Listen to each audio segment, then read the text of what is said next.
Welcome back to my channel, Faceless Ro here, ang inyong host. Maraming salamat po sa lahat ng sumuporta at nagantabay sa ginagawa po nating FLM Comeback Series vlog dito po sa ating YouTube channel. Ang pag-uusapan po natin ngayon at bibigyan natin ng talakayan at pag-uugnay-ugnay ay mapapanood po natin no sa atin pong ipa-flash na screen at alam niyo po ilang beses ko ito pinanood.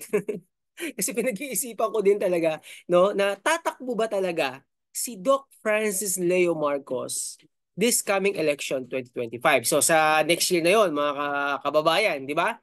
So ang filing ng candidacy, ang deadline ay October 1st to 8, no, ng taon na ito, taong kasalukuyan. Kaya mag-iisip ka, no, si Doc Francis ba ay tatakbo sa halalan 2025 midterm election or hindi siya tatakbo at magpapatuloy ang kanyang humanitarian? Pag siya ba ay tumakbo sa election 2025 at pala rin na manalo, mahihinto po ba ang kanyang humanitarian dahil siya po ay magiging busy sa election, sa magiging lingkod bayan, or siya na lang po ba ay mag-humanitarian na lamang?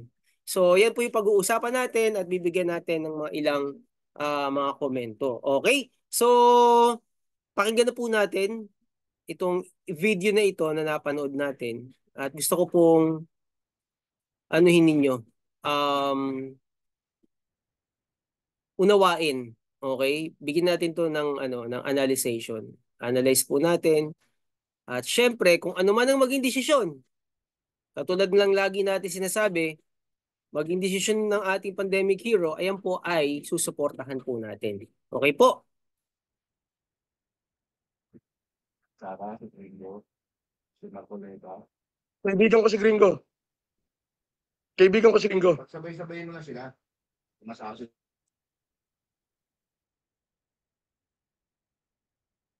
Ayan guys, pakinggan po natin itong conversation na to. Siya po ay na-interview sa lugar ng Rehiyon 2. Actually, ito po ay Grand Humanitarian natin. Ano? At umaga po yan. Pwedeng sabay-sabay sila. Hindi, wala naman akong problema kay Inday Sara. Kaibigan ko yung mga Duterte. Kaibigan ko si Bong Duterte, si Esther Duterte. Oo, dinalaw ako sa kulungan nun ni Esther Duterte.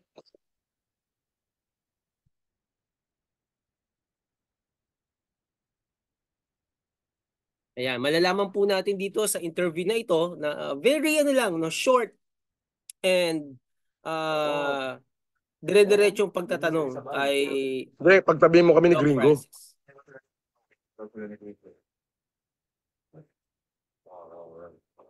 Pagtabi mo kami ni Gringo, ilayo mo kami sa hypocrite. Aka na, naka-live ako. Pagtabi mo kami ni Gringo, kaibigan ko si Gringo. Ilayo mo ko sa mga politikong hypocrite. Oo. Ano kaya yun, no? Mukhang may malaman, ano? Mabigat yun. Sino kaya yun? Si Okay. Ayun na. Sir Marcoleta at saka si Si Rodante. Si Rodante, nilampaso ko nung nakaraang eleksyon yun eh.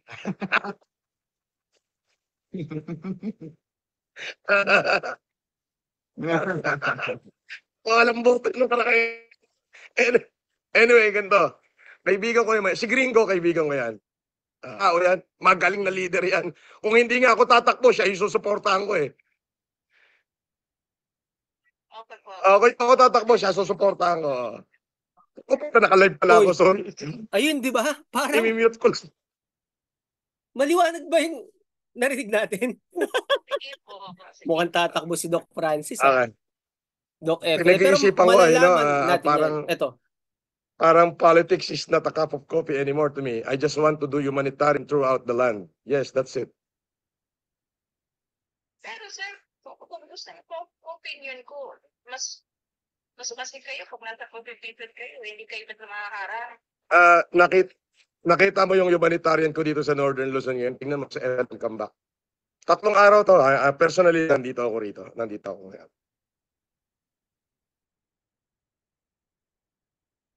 Ayan, inop ni Doc Francis eh. Sige, darating ako. Yung conversation. Yan, you hear from the horse mouth.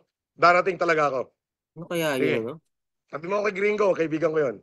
Halalan ng pinag-uusapan eh, no? At maliwanag yung narinig natin, no? Tatakbo sa halalan. Pero binawi naman ni Doc Francis. Bernardita Punay. Makikita natin yan. Pakisapit na lang doon. Makikita natin yan. ko mamaya Okay. yan sa Maraming salamat, Doc Francis. Okay guys, hanggang dun lang yung ating panonood actually. Kasi kung mapapansin po ninyo, nagbitaw si Doc Francis. Maliwanag, di ba? Tatakbo siya sa halalan. Pero sinasabi naman niya na politics is not for him. So parang contradict ata yun. Di ba? So kung tatakbo siya, anong magiging advantage, 'di ba? At kung hindi naman siya tatakbo, meron bang disadvantages doon o tatakbo siya, may ano-ano yung mga advantages? Kasi sa totoo lang kapag nasa position ka, marami kang magagawa. Though hindi naman natin sinasabi na kapag wala ka sa posisyon, eh wala kang magagawa. We are trying to say na kapag ikaw ay nasa politics, mas malaki kasi yung ano mo, yung scope mo at may budget, no? May budget. Kaysa naman mapunta sa iba yung budget, ba't hindi pwede na mapunta kay Doc FLM at magamit pang humanitarian at kung ano pang mga kailangan, di ba? Kung saan man siya dalhin na ano na lugar na pagsilbihan niya. Kasi hindi naman believe hindi naman siya malilimitahan sa isang lugar lang eh, di ba? Ngayon kung tatakbo siya at mananalo, palari na manalo, mas marami po siyang matutulungan. I'm telling you. Yun na nga lang, maraming mga uh, na kaibigan tayo no na nagsasabi kay Doc Francis na wag na tumakbo dahil baka kung gawa na naman siya ng istorya, etc. ganyan-ganyan. Pero alam niyo sa totoo lang po kapag ang tao talaga ay ang heart niyan ay paglilingkod. Sa totoo lang po, maglilingkod at maglilingkod yan kahit wala po yan sa politika. Pero ang sinasabi natin dito, pag nasa politics, meron kasing budget, mas malaki ang budget, no? At meron kang kapangyarihan. You have the power. Okay? Pagdating naman siguro sa budget, walang problema si Doc Francis, no? Kayang-kaya niya sagutin yung budget, 'di ba? Katulad diyan sa nangyari sa Region 2, no? Noong last June 11 to 13. Napakalaking project niyan. Yung humanitarian diyan, milyon ang ginastos po natin diyan. No, mga wheelchairs, salamin, cash gifts sa mga SK 5,000, sa mga kagawad, may mga gifts, may mga cash sa mga ano pa ba? Mga nandiyan, mga kababayan natin na natulungan niya, di ba? Naabutan niya ng tulong, di ba? Yung salamin na lang, grabe 'yun, ano? At makikita natin doon na doon talaga ginagawa yung salamin. At itong mga to ay hindi basta-basta. Hindi natin pwedeng sabihin na ano lang yan, ano lang naman yan. Wala naman yung budget yan. Hindi, malaki po yung budget doon, no? Kaya kung budget lang pag-uusapan, meron si Doc Francis niyan, no? Dahil marami siyang pinagkukunan, okay? May mga business po siya diyan, okay? So kung position naman or power, hindi na siya maka-question kung ano man yung mga nais niyang mga project kasi pag nagpasa ka ng mga dami pang question no.